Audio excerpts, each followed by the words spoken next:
초가을의 아침 인천 외곽의 선교샘 마을은 잔잔한 공기에 잠겨 있었다. 햇빛은 아직 낮게 걸려 녹이 세운 지붕과 벗겨진 시멘트 담벼락 위로 부드럽게 스며들었다. 근처 성당에서 들려오는 미약한 종소리와 함께 골목 안방집에서 갓 구운 소보로 빵향이 바람을 타고 번졌다. 먼지 쌓인 골목길 위로 시장으로 향하는 트럭들이 드문드문 지나가며 그 바람에 날린 흙먼지가 공기 속에 섞였다. 민수는 낡아해진 가방을 메고 집 문을 조심스레 닫았다. 발에는 먼지가 잔뜩 묻은 운동화를 신고 오른손에는 반짝이는 은박지로 곱게 싼 간식을 들고 있었다. 어머니 정희가 새벽에 일어나 정성껏 준비한 따끈한 강낭콩과 치즈를 넣은 토스트였다. 민수는 갈라진 인도를 따라 걸으며 지난밤 비가 남긴 무릉덩이를 피해 갔다. 아직 커튼을 걷는 이웃들에게 고개 숙여 인사를 하면서도 표정은 조금 굳어 있었다. 10살밖에 되지 않았지만 그 눈빛에는 나이에 맞지 않는 깊은 고요와 배움이 배어 있었다. 학교로 가는 길은 매일 같았다. 버려진 성당 앞을 지나야 했다. 동네 어른들은 이유를 말하지 않고 그곳을 피했고 아이들 역시 왠지 모르게 그 앞에서는 속도를 높였다. 하지만 그날 아침 그 성당 앞에 낯선 남자가 앉아 있었다. 말라 보이는 체구, 검게 기른 수염, 깊고 차분한 눈빛. 그 눈빛은 마을 사람 누구와도 달랐다. 낡고 군데군데 찢어진 옷을 입었고 맨발에는 논바닥처럼 갈라진 굳은 살이 가득했다. 그런데도 무섭지 않았다. 오히려 묘하게 편안하고 따뜻한 기운이 그에게서 풍겼다. 민수는 발걸음을 늦추었다. 가슴 속에서 알 수 없는 떨림이 올라왔다. 마치 중요한 일이 곧 일어날 것을 미리 아는 듯한 예감이었다. 그 남자는 손을 벌리거나 도움을 청하지 않았다. 그저 부드럽게 민수를 바라봤다. 그 시선에는 방어심을 녹여버리는 온기가 담겨 있었다. 안녕, 어린 친구. 그의 목소리는 부드럽고 잔잔했다. 귀를 스치는 바람처럼 마음을 어루만지는 속삭임 같았다. 민수는 바로 대답하지 않았다. 손에 든 토스트를 내려다보다가 다시 그 남자를 바라봤다. 그리고 번개처럼 스치는 생각. 이분이 나보다 더 배고플 거야. 민수는 한 걸음 다가갔다. 은박지를 조심스레 풀어 토스트를 꺼냈다. 제 간식 드실래요? 조심스럽지만 단호한 목소리였다. 그 남자가 미소 지었다. 따뜻하고 진심이 느껴지는, 요즘은 좀처럼 보기 힘든 미소였다. 고맙다, 민수야. 민수의 눈이 커졌다. 제 이름을 어떻게 아세요? 하지만 그는 대답 대신 시선을 떨구었다. 마치 소중한 선물을 받듯 토스트를 두 손으로 정성스럽게 받았다. 마음에서 우러나 주는 건 반드시 몇 배가 되어 돌아온단다. 그 말이 끝나자 민수의 등줄기를 따라 전율이 흘렀다. 그 순간 골목 건너로 길고양이 한 마리가 지나갔다. 민수가 잠시 고개를 돌린 사이 다시 봤을 때 그 남자는 사라져 있었다. 흙바닥 위엔 맨발 자국조차 없었다. 민수는 주변을 두리번거렸다. 모퉁이까지 달려가 보고 가로수 뒤도 확인했지만 아무도 없었다. 아무도 그가 온 걸 보지 못했고 가는 것도 보지 못했다. 민수는 손에 남은 은박지 조각을 내려다봤다. 가슴속 어딘가에서 작은 속삭임이 들려오는 듯 했다. 이건 평범한 만남이 아니야. 그는 천천히 숨을 들이마시고 빈속이었지만 이상하게 마음이 가득 찬 채로 학교로 향했다. 민수는 어머니 정희와 단칸방에서 살았다. 회색 시멘트 블록으로 쌓은 집, 지붕은 녹슨 함석판이었다. 바닥은 시멘트를 깔지 못해 굳은 흙바닥 그대로였다. 따뜻한 물은 없었고 겨울이면 주전지에 물을 끓여 대야에 부어 몸을 씻었다. 그래도 그 집에는 사랑이 있었다. 정희는 새벽 6시에 나가 해질 때까지 가사 도우미로 일했다. 손에는 세제와 물때로 인한 갈라진 상처가 늘 있었다. 민수는 어릴 때부터 스스로 학교 갈 준비를 해야 했다. 프라이팬에 김치전을 구울 줄도 알았고 가방도 챙겨야 했다. 아버지는 어머니 말로는 일하러 외국에 갔다가 소식이 끊겼다. 전화도 편지도 아무것도 남기지 않았다. 사진 한 장만 남았다. 어릴 적 가족 셋이 놀이공원에서 솜사탕을 들고 웃고 있던 모습이었다. 아버지의 부재 속에서도 민수는 남을 잘 도왔다. 동네 할머니들의 짐을 들어주고 또래에게 양보할 줄 알았다. 하지만 선교새 마을의 가난은 아이 마음까지 옥죄었다. 낡은 운동화, 해진 가방, 똑같은 도시락은 쉽게 눈에 띄었다. 학교에서 민수의 점심은 늘 강낭콩 치즈 토스트였다. 부잣집 아들 태호가 놀렸다. 또 그거야. 뿔이 나겠다. 민수는 고개를 숙였다. 반박하면 더 놀림받는 걸 알았다. 그래서 그는 말없이 토스트를 베어 물었다. 마치 씹는 힘으로 서러움까지 삼키려는 듯이. 교실은 늘 덥고 천장 선풍기 소리는 귀를 울렸다. 책상에는 지난 세대의 낙서가 가득했다. 담임이 선생님은 엄격했지만 공평했다. 민수의 노력은 눈에 잘 띄지 않았지만 그는 늘 연필심이 다른 과제를 제 시간에 냈다. 어느 날 오후 민수가 집에 오니 어머니의 눈이 빨갰다. 왜 그래요, 엄마? 이번 달 월세 못 내면 나가래. 민수는 심장이 조여왔다. 그 작은 집이 전부였는데 갈 곳이 없어질지도 모른다니. 그럼 제가 일할게요. 어린 티가 나는 제 아내. 정희는 눈시울이 붉어졌다. 아니야. 넌 공부해. 엄마가 할게. 하지만 민수는 알았다. 엄마의 손은 점점 더 거칠어지고 눈밑은 푸르스름해졌다. 어지러움에도 그녀는 매일 아침 토스트를 싸주었다. 그날 그 토스트를 그는 한 번도 본 적 없는 남자에게 줬다. 밤이 되어 민수는 이불 속에서 그 남자를 떠올렸다. 왜 이름을 알았을까? 왜 그 눈빛에서 평화를 느꼈을까? 그리고 속삭였다. 정말 당신이 제가 생각하는 그분이라면 도와주세요. 방 안은 고요했다. 밖에서는 귀뚜라미 소리만 들렸다. 하지만 민수의 가슴 안에서는 희망의 불씨가 작게 타올랐다. 월요일 아침 선교새 공소마을 위로 잿빛 구름이 낮게 깔렸다. 마치 무거운 짐이 하늘을 눌러 함석 지붕 위로 금방이라도 쏟아질 듯했다. 민수는 새벽에 눈을 떴다. 머리맡에는 너무 작아진 교복 셔츠와 구겨진 공책이 놓여 있었다.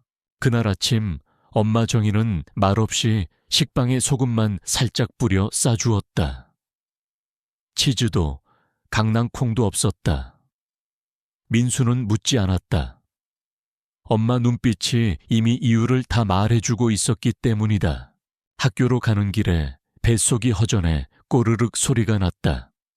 하지만 더 큰 허기는 마음속 불안이었다.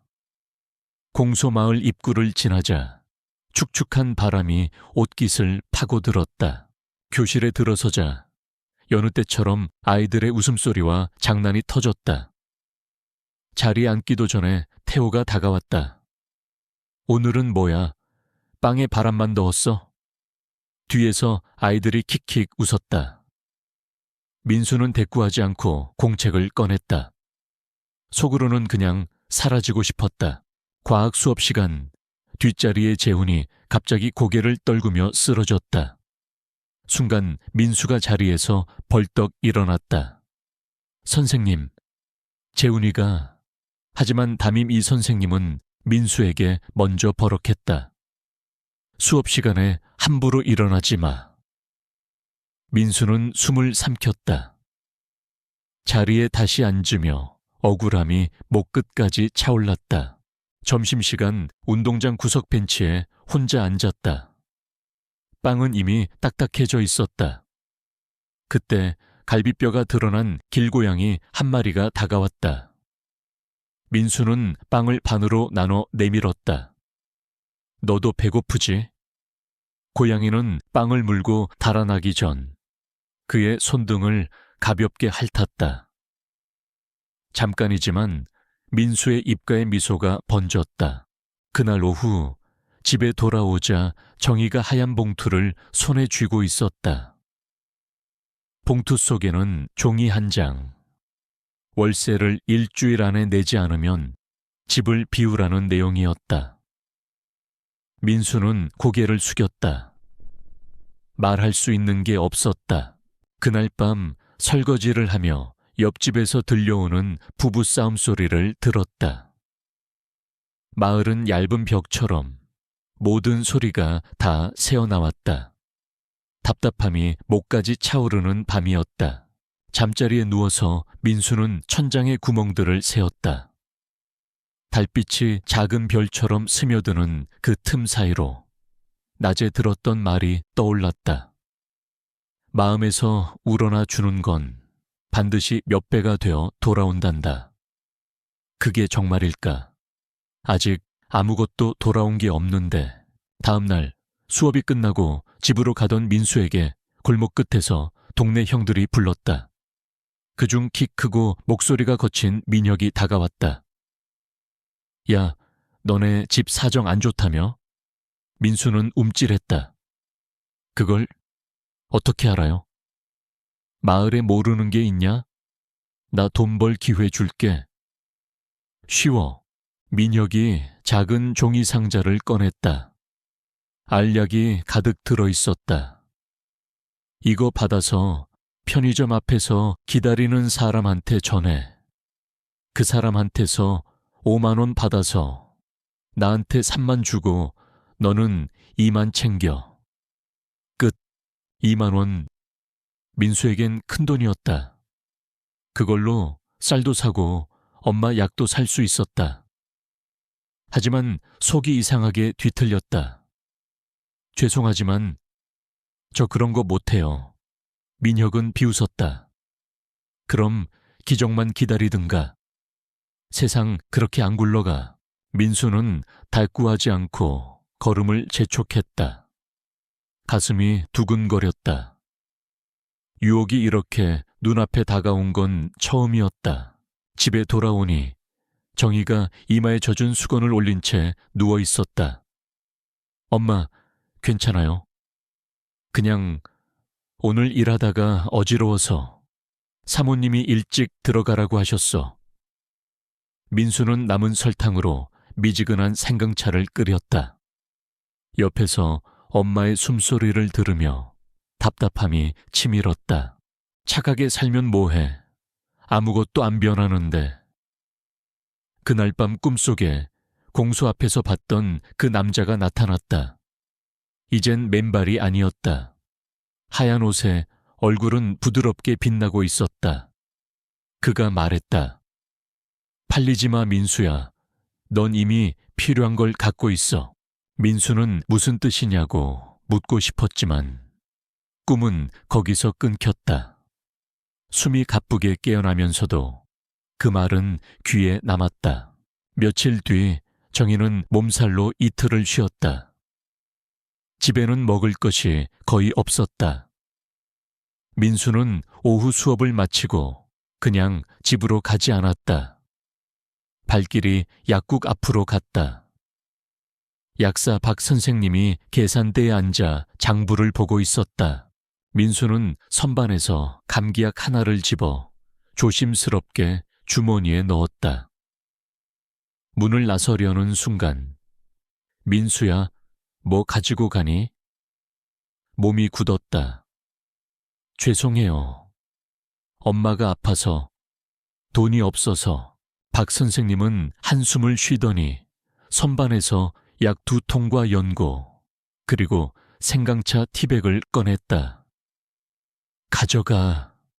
그리고 다시는 이런 일 하지 마라. 넌 그런 애가 아니야.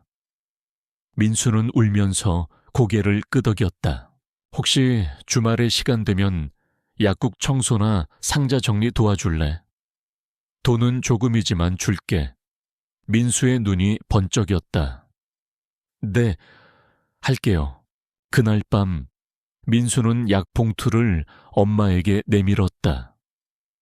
약국에서 주셨어요. 그리고 주말에 일하게 됐어요. 정희는 그 자리에서 울음을 터뜨렸다. 넌 세상에서 제일 용감한 아들이야. 주말 아침, 민수는 약국 청소를 시작했다. 바닥을 쓸고 유리 진열장을 닦고 약 상자를 정리했다. 박 선생님은 틈틈이 말했다. 아는 게 많아도 마음이 바르지 않으면 소용없단다. 민수는 고개를 끄덕였다. 어느 날 약국 앞을 지나던 아이들이 작은 운동장으로 상자를 옮기고 있었다.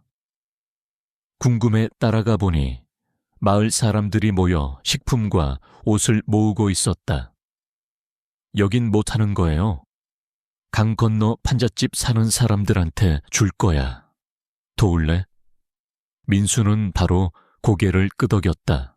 그날부터 그는 모임의 핵심 일꾼이 됐다. 옷을 분류하고 상자를 나르고 전단지를 돌렸다. 박 선생님도 약을 기부했다. 그 열정은 전염처럼 번져 마을이 서서히 달라졌다. 사람들이 서로 돕고 아이들이 싸움을 줄이고 공소는 모임 장소가 됐다. 어느 날 떡을 파는 순의 아주머니가 말했다. 이거 네가 시작한 거잖아? 아니에요. 그냥 조금 도왔을 뿐이에요. 하지만 민수의 가슴은 따뜻했다. 학교에서도 변화가 보였다. 이 선생님이 조용히 불렀다. 민수야, 요즘 표정이 달라졌다. 그냥 잘해보려고요. 계속 그렇게 해라. 그리고 어느 날 민수는 공소 앞 벤치에서 은박지에 싼 빵을 발견했다. 딱 그날 자기가 건넸던 강낭콩 치즈 토스트였다. 옆에는 짧은 쪽지가 있었다. 네가 준 것이 돌아왔다. 민수는 미소 지었다. 더 이상 증거가 필요하지 않았다. 이미 알고 있었기 때문이다. 8월 장맛비가 길게 이어졌다. 선교셉 공소마을 골목길은 진흙탕이 됐고 사람들의 발걸음도 무거워졌다. 그동안 모임에서 모은 물품들은 공소 한쪽에 쌓여 있었고 다음 주면 강 건너 마을에 전달할 계획이었다. 그날 오후 민수가 학교에서 돌아오니 정희가 편지를 들고 있었다. 이게 뭐예요? 집주인이 집을 팔았대. 10일 안에 나가래. 민수의 머릿속이 하얘졌다. 다시 얘기하면 안 돼요. 좀 더 기다려 달라고. 벌써 얘기했어. 새 주인은 당장 공사 시작한대. 그날 밤 민수는 잠을 이루지 못했다. 천장의 빗방울 자국과 익숙한 구멍들을 바라보며 이 모든 게 무너질 것만 같았다. 다음 날 수업 중에도 마음이 산만했다. 점심시간이 되자 운동장 구석 나무 아래로 갔다. 그때 모임에서 함께 활동하던 재호가 헐레벌떡 달려왔다. 민수야, 큰일 났어. 공소에 도둑이 들었어. 둘은 급히 공소로 달려갔다. 문이 부서져 있고 안에 있던 박스들이 흩어져 있었다. 옷, 식품, 학용품. 아무것도 남지 않았다. 주민들은 분노와 절망에 휩싸였다. 일하에서 뭐하나. 좋은 일 하려 해도 세상은 안 변해. 누군가 한탄했다. 민수는 아무 말도 하지 못했다. 속에서 뭔가 부서지는 소리가 들렸다. 그날 밤 그는 작은 책상 앞에 앉았다. 공책에 한 줄을 썼다. 혹시 이 모든 게 착각이면 어떡하지? 그날 밤은 유난히 빗소리가 거셌다. 민수는 무릎을 꿇고 두 손을 모았다. 정말 당신이 그분이라면 제발 말해주세요. 기적도 돈도 안 바래요.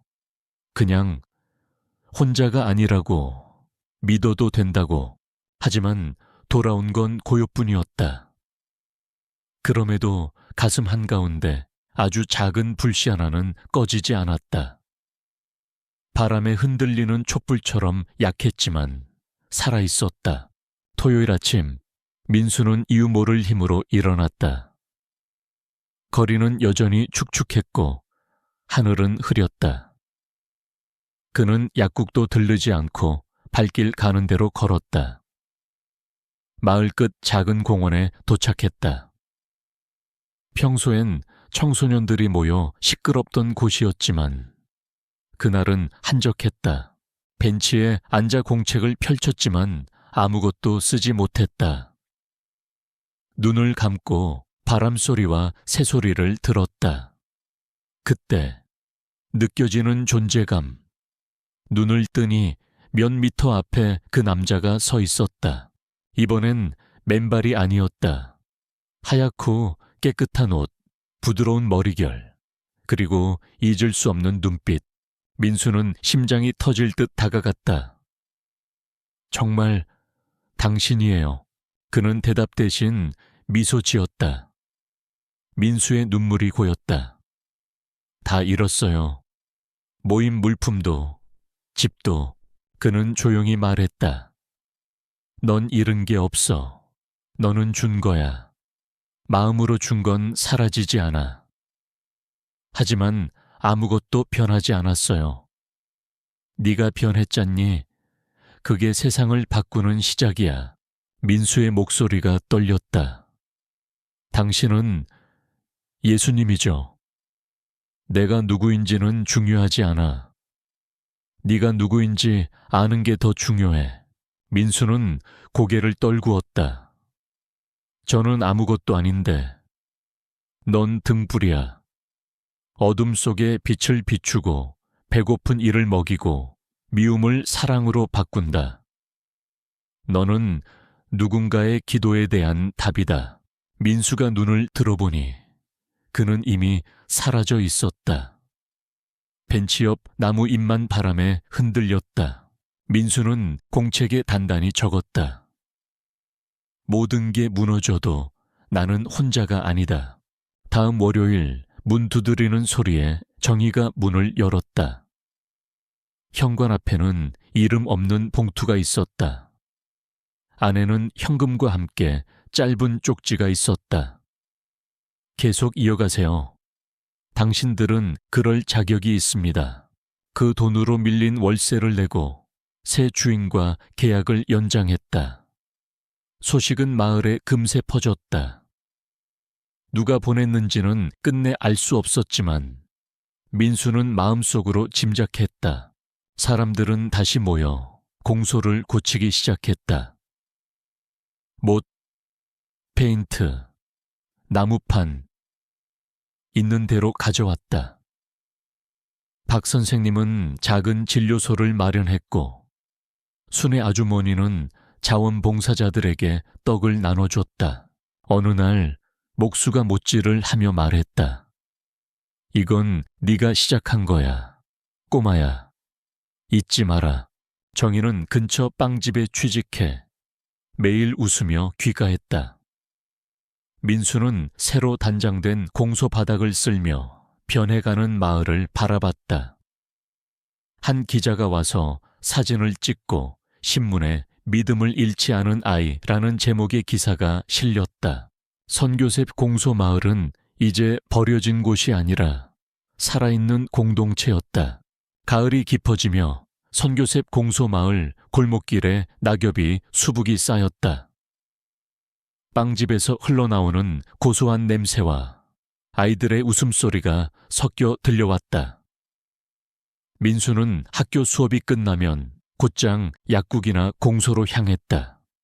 거기서 책을 정리하고 작은 마을 도서 코너를 만들고 있었다. 요즘 마을 분위기는 전보다 훨씬 밝아졌다. 하지만 민수 안에는 여전히 묘한 긴장이 남아 있었다. 어느 날 정희가 집으로 돌아오며 편지를 내밀었다. 민수야, 이거 봐. 편지에는 마을 청소년 모임이 다른 지역과 함께 연합 활동을 하자는 제안이 적혀 있었다. 도시에서 열리는 작은 축제에 참가해 각 마을의 활동을 소개하고 판매 부스를 운영한다는 내용이었다. 민수는 설렘과 부담이 동시에 밀려왔다. 우리 마을도 나가야죠. 정희는 웃으며 고개를 끄덕였다. 네가 해보자고 한 일들이 이렇게까지 커졌네. 축제 준비는 생각보다 힘들었다. 기부받은 물품 중 일부를 팔 수 있도록 정리하고 마을 사진을 모아 전시판을 만들었다.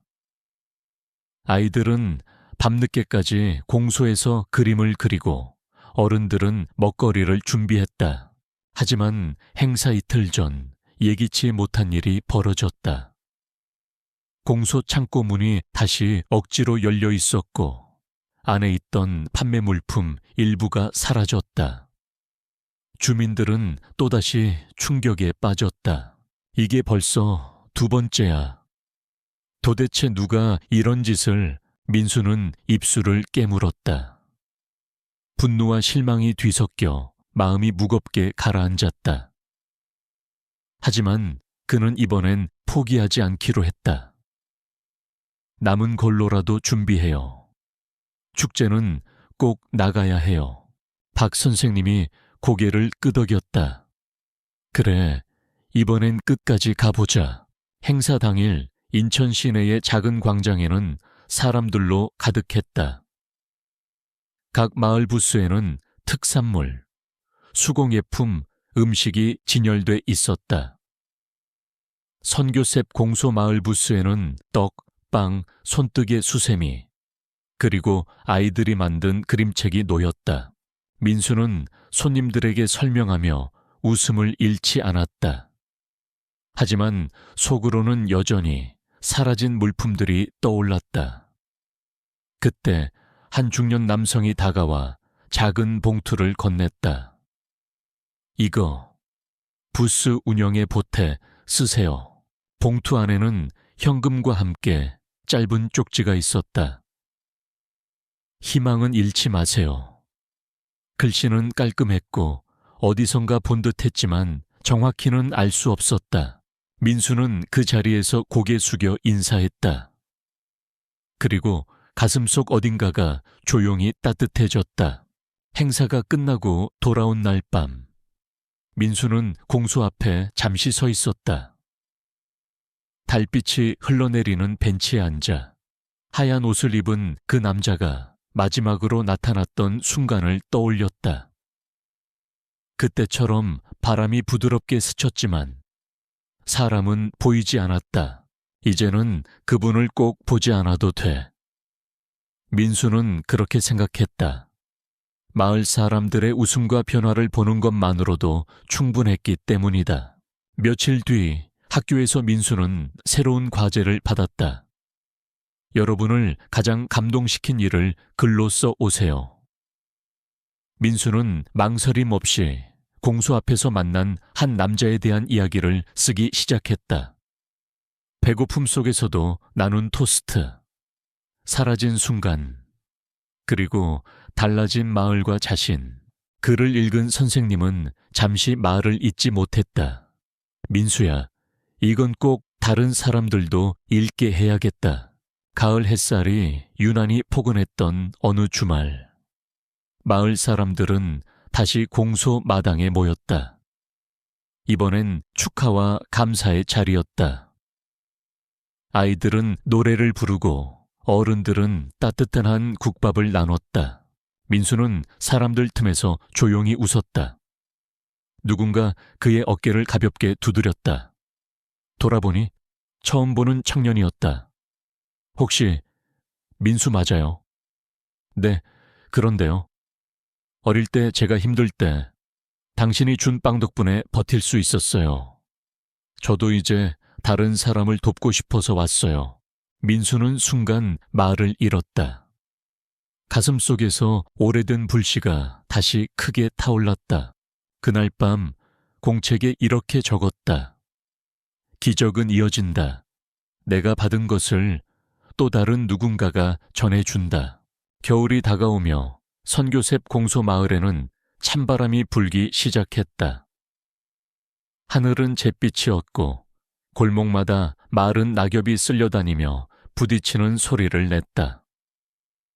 민수는 약국 일을 마치고 집으로 돌아오던 길에 공소 앞에서 발걸음을 멈췄다. 창문 틈으로 희미하게 새어나오는 불빛, 안에서 들려오는 아이들의 웃음소리. 그 모습은 예전 버려져 있던 공소의 차가운 침묵과는 완전히 달랐다. 그러나 며칠 뒤 또 한 번의 시련이 찾아왔다. 정희가 빵집에서 일을 하던 중 넘어져 발목을 크게 다친 것이다. 진료를 받고 깁스를 했지만 최소 한 달은 일을 못 나가게 됐다. 집으로 돌아온 정희는 억지로 웃었다. 괜찮아, 민수야. 조금 쉬면 돼. 하지만 냉장고 안은 이미 텅 비어 있었고 다음 달 월세도 내야 했다. 민수는 다시 마음이 무거워졌다. 밤이 되자 그는 공소로 향했다. 아무도 없는 마당에 서서 하늘을 올려다보았다. 별은 구름에 가려 보이지 않았다. 그는 손을 모았다. 이번에도 혼자서는 버틸 수 없을 것 같아요. 그래도 포기하고 싶진 않아요. 다음 날 민수는 약국에서 일을 하다 박 선생님께 사정을 털어놓았다. 박 선생님은 잠시 생각하더니 말했다. 이번 주말에 마을 벼룩시장이 열려. 네가 물건을 모아 팔면 생활비에 보탬이 될 거야. 민수는 그날부터 이웃집을 돌며 쓰지 않는 물건을 모았다. 헌옷, 그릇, 오래된 책. 어른들은 고생이 많다며 작은 기부금도 건넸다. 벼룩시장 날, 공소 마당에는 다양한 물건이 깔렸다. 민수는 장갑 낀 손으로 추위를 참으며 손님을 맞았다. 의외로 많은 사람들이 찾아왔고 오후가 되자 대부분의 물건이 팔렸다. 정산을 마치고 손에 쥔 돈을 보며 민수는 가슴이 벅차올랐다. 엄마 약값과 식비, 그리고 조금의 월세를 충당할 수 있는 금액이었다. 그날 저녁, 그는 정희에게 봉투를 건넸다. 마을 사람들이 도와주셨어요. 정희는 눈시울이 붉어지며 아들을 꼭 안았다. 하지만 그 밤, 민수는 쉽게 잠들지 못했다. 그의 마음속에는 아직 한 가지 의문이 남아 있었다. 그분은 왜 다시 나타나지 않을까? 혹시 내가 뭔가 잘못하고 있는 걸까? 며칠 뒤 학교에서 특별 활동으로 감사 편지 쓰기 시간이 있었다. 아이들은 부모님, 친구, 선생님에게 편지를 썼다. 민수는 망설이다. 이름 모를 어떤 분께 라는 제목을 적었다. 당신이 누군지 아직도 모릅니다. 하지만 그날 공소 앞에서 제 빵을 받아준 후로 제 삶이 변했습니다. 혹시 다시 만날 수 있다면 그저 감사하다고 말하고 싶습니다. 그는 편지를 봉투에 넣어 공소 안제대 옆 바구니에 두었다.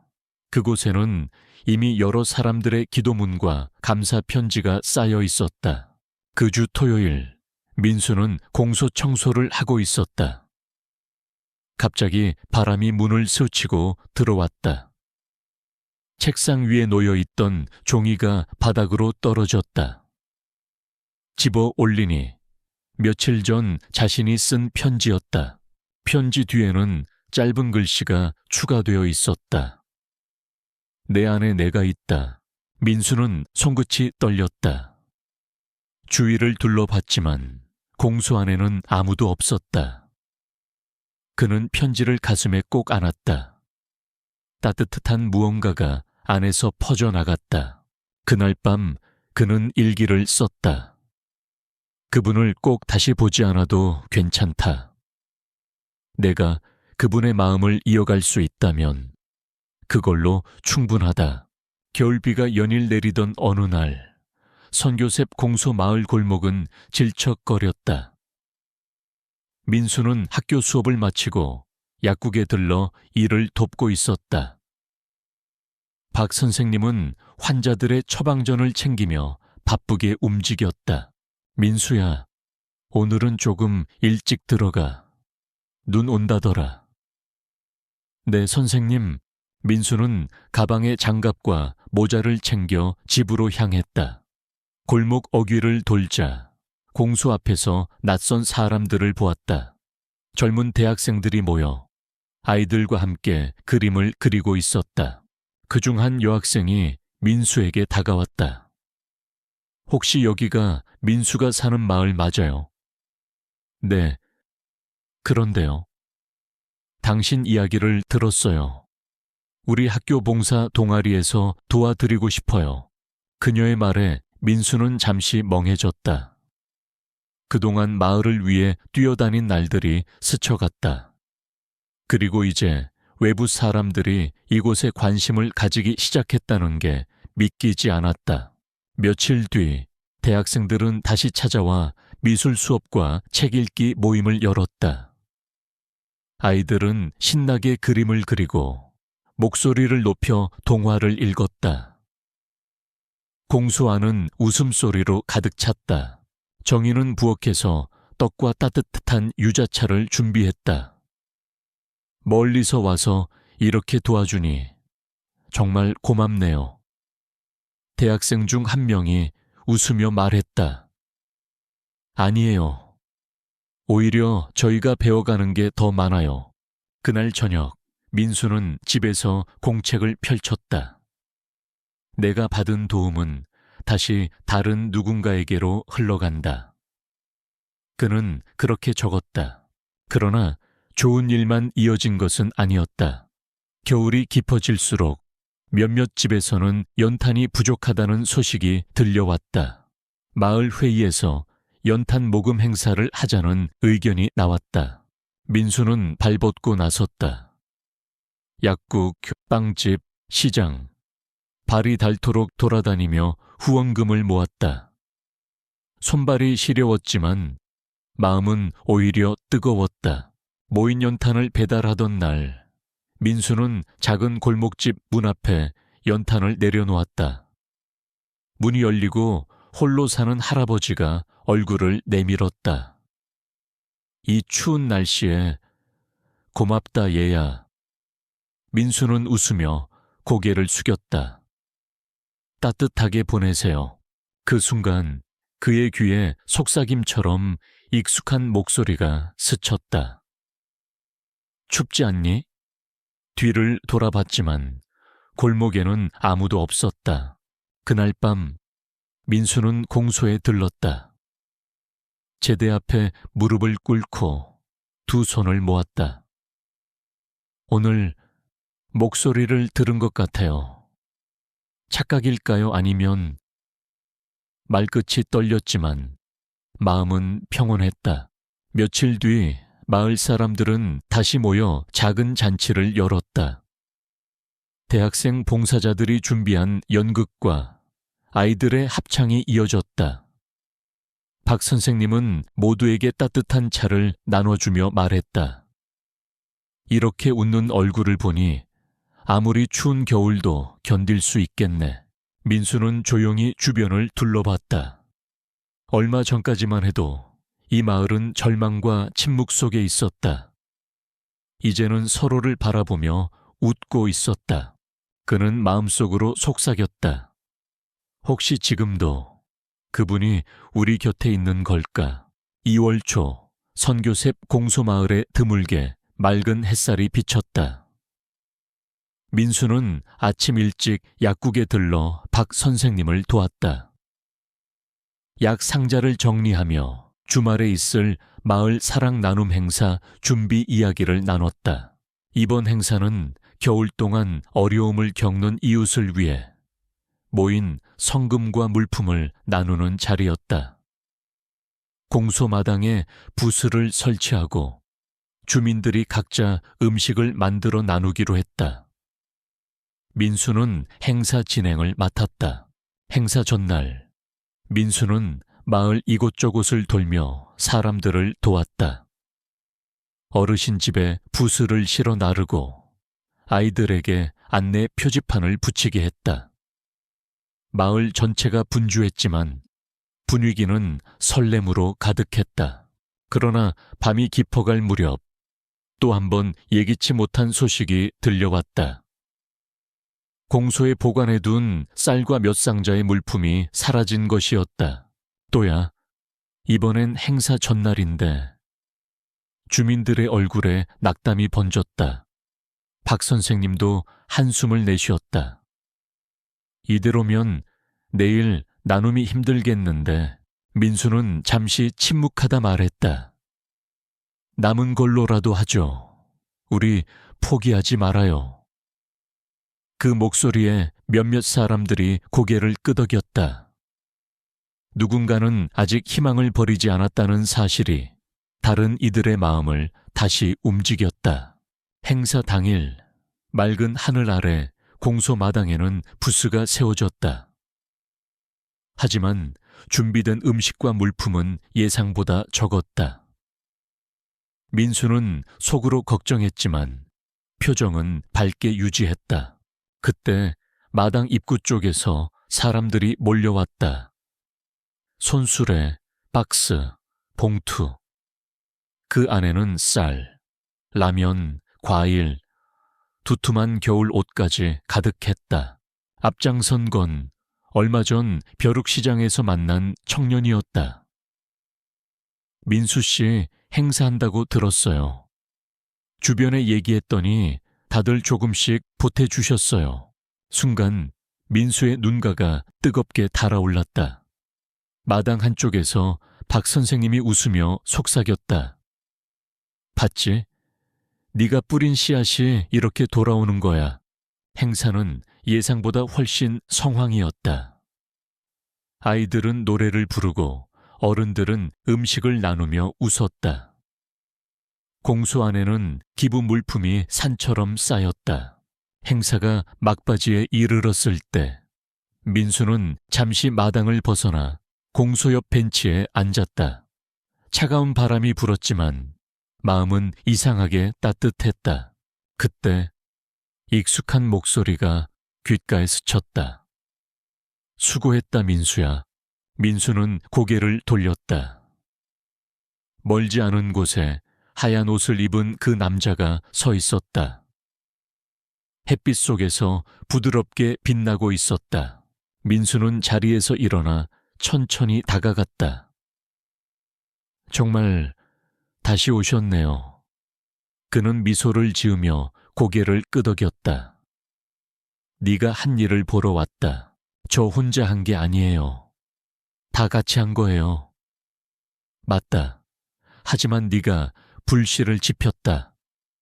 어둠 속에 작은 불빛이 켜지면 사람들은 그 빛을 따라 모이게 된다.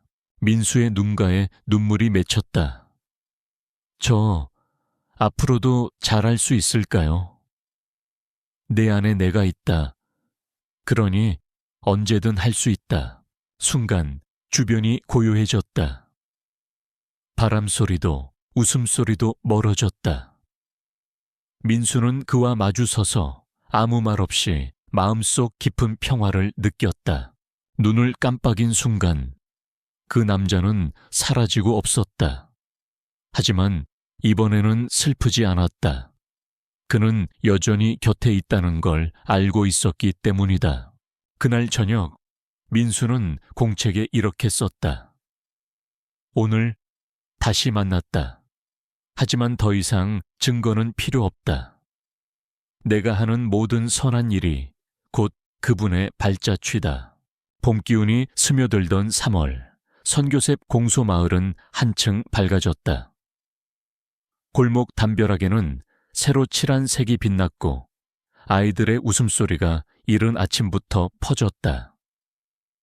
약국 앞 화분에는 노란 개나리가 피어 있었고 박 선생님은 지나가는 사람마다 인사를 건넸다.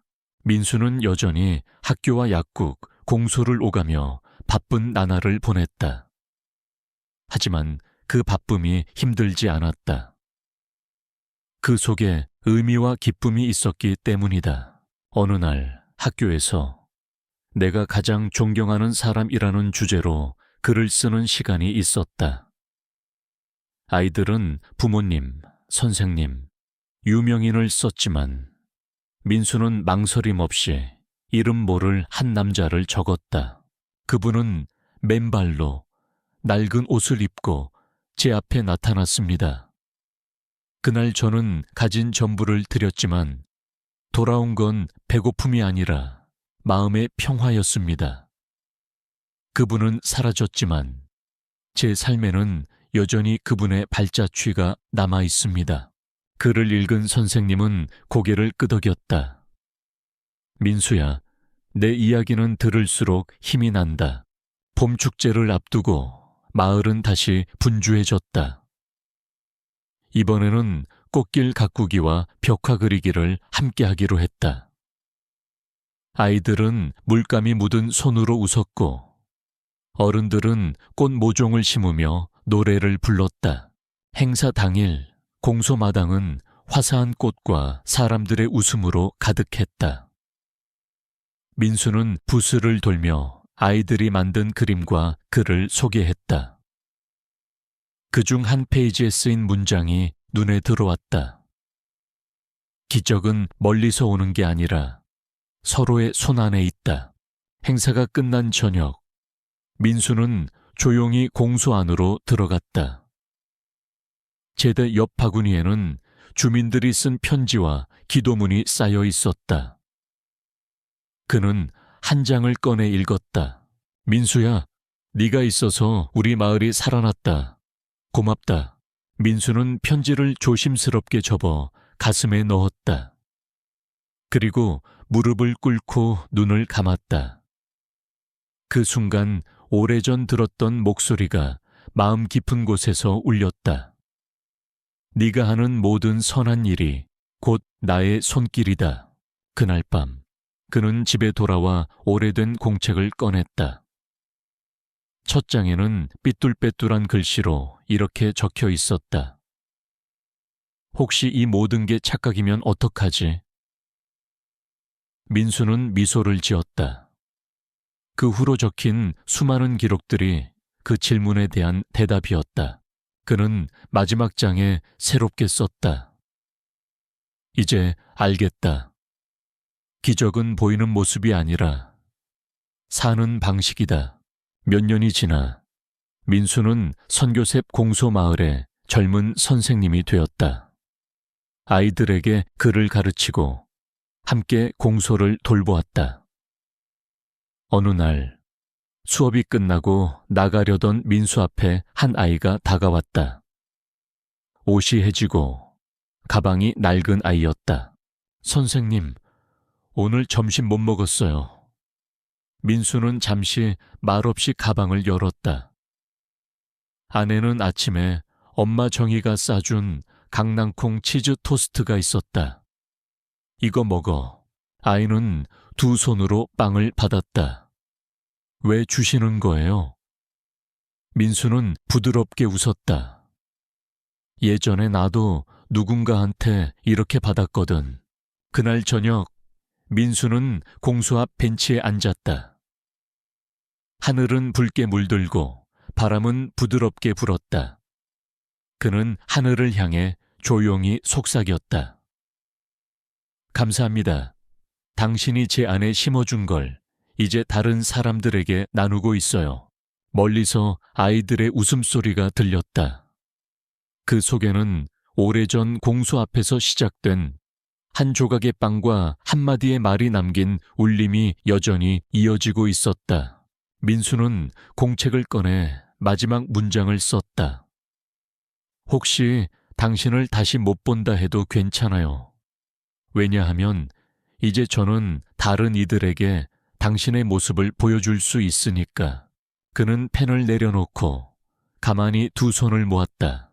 별빛이 번지는 저녁, 선교셉 공소 마을은 여전히 살아 숨쉬고 있었다.